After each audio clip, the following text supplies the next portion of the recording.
जय हिंद फ्रेंड्स।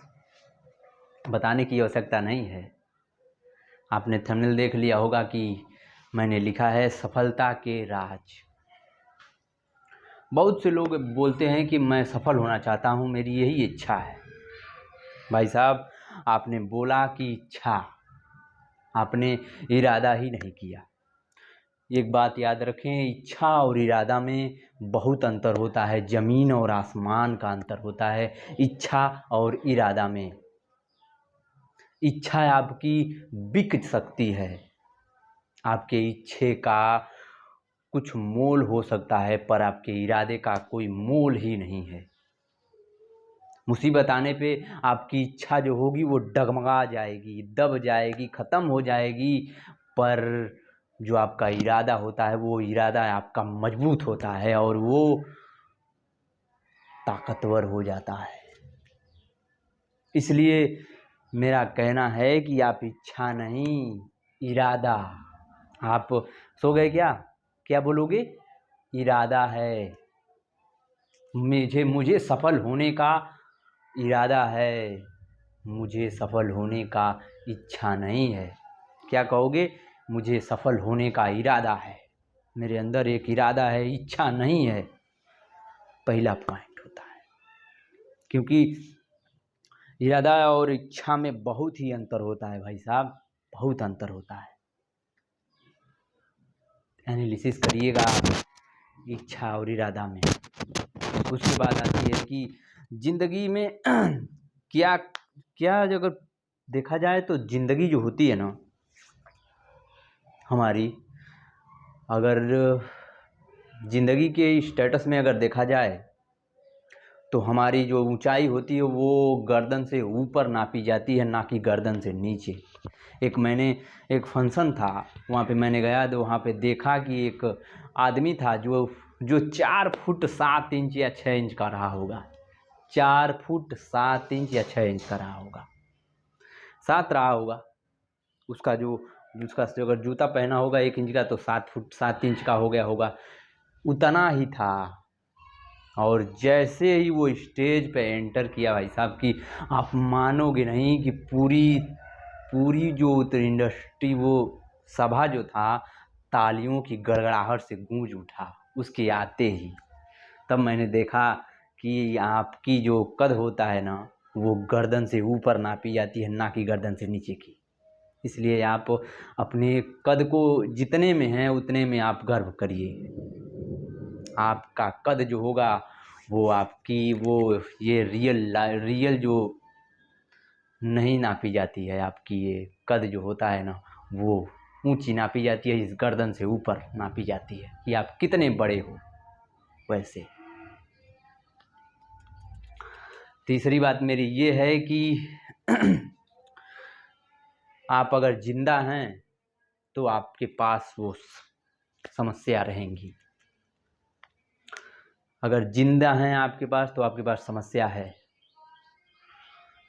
मेरे घर से करीब 100 मीटर दूर पे 100 मीटर या मेरे 100 मीटर दूर पे एक शमशान घाट है, और मेरे घर के थोड़े से बगल में 20 कदम दूर पे एक कब्रिस्तान है। तो मैं कभी कभी जब मुझे समस्याएं आती हैं तो मैं वहाँ पे जाके एक बार वहाँ पे घूम के आ जाता हूँ, ये देखने के लिए कि वो लोग समस्याओं से मुक्त हैं और वो सोए हुए हैं, और हम अगर जिंदा हैं तो समस्या हमारे पास है। अगर आपके पास समस्या नहीं है तो आप समझिए कि आप मर गए, मरने वाले हो आप। समस्या अगर आपके पास भगवान ने भेजना बंद कर दिया तो आप समझ लो कि आपके ऊपर खतरा मंडरा रहा है।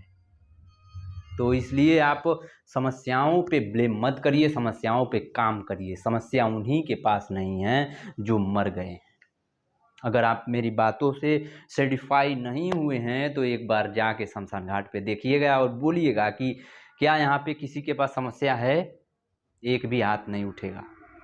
अगर आप किसी स्कूल या कॉलेज में जाएंगे किसी फंक्शन करने के लिए, तो अगर वहाँ पे पूछेंगे तो किसी के पास समस्या है, हजारों अगर संख्याएं होंगी तो उतने ही हाथ उठेंगे। आप समझ सकते हैं मेरी बात को। और चौथी बात मेरी ये है कि जो आप बदल नहीं सकते उसे भगवान का आप इच्छा या दान समझ के उसे स्वीकार कर लीजिए।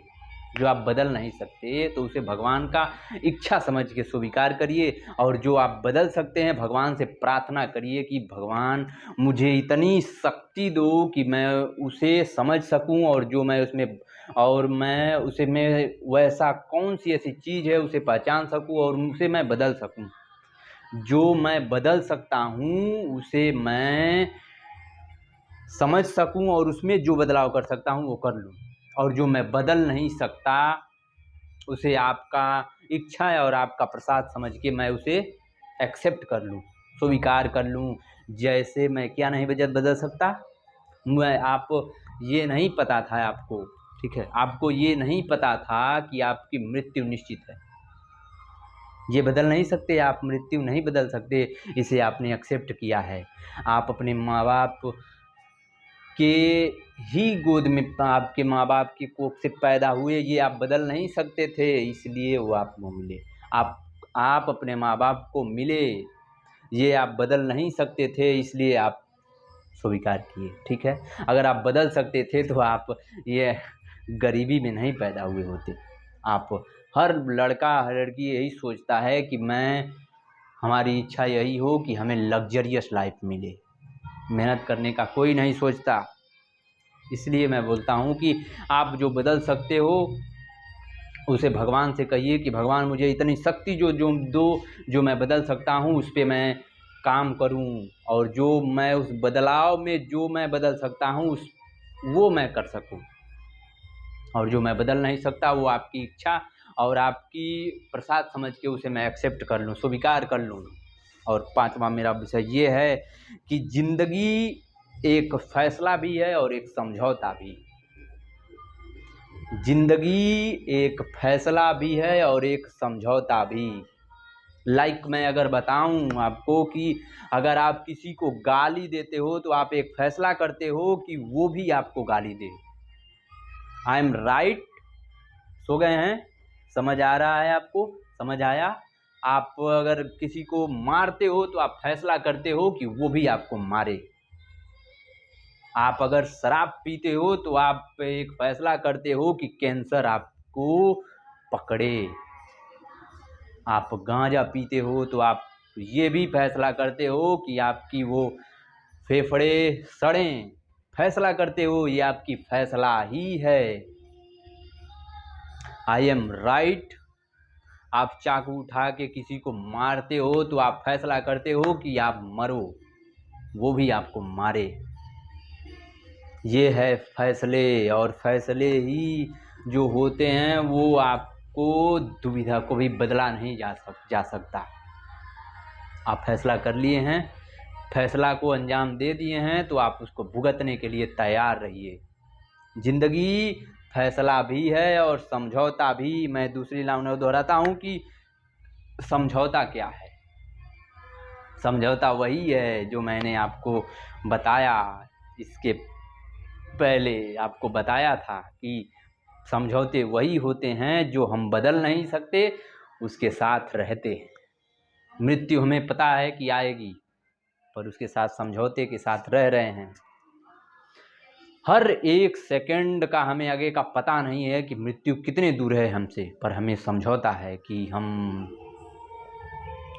उसके साथ समझौते के साथ हैं। हमें पता नहीं था कि हम इस घर में पैदा होंगे, पर एक समझौते के साथ हैं। हमें पता नहीं था कि हम अपने माँ बाप के साथ रहेंगे, पर ये एक समझौता है कि हम रह रहे हैं। I am right. तो ये है सफलता के कुछ राज। बताइएगा कैसी लगी वीडियो, और सफलता के साथ आगे बढ़ते रहिएगा। अगर समस्या ख़त्म हो जाए तो आप याद रखिएगा, समस्या अगर ख़त्म हो गई आपकी तो आप समझिए कि आप दिक्कत आएगी आपके ज़िंदगी पे। समस्या है तो आप समझिए इंसान हो, और मजबूत इंसान हो। ठीक है, मिलता हूँ अगले संडे किसी और नए वीडियो के साथ। तब तक के लिए धन्यवाद। राधे राधे, जय हिंद। कैसी लगी बताइएगा।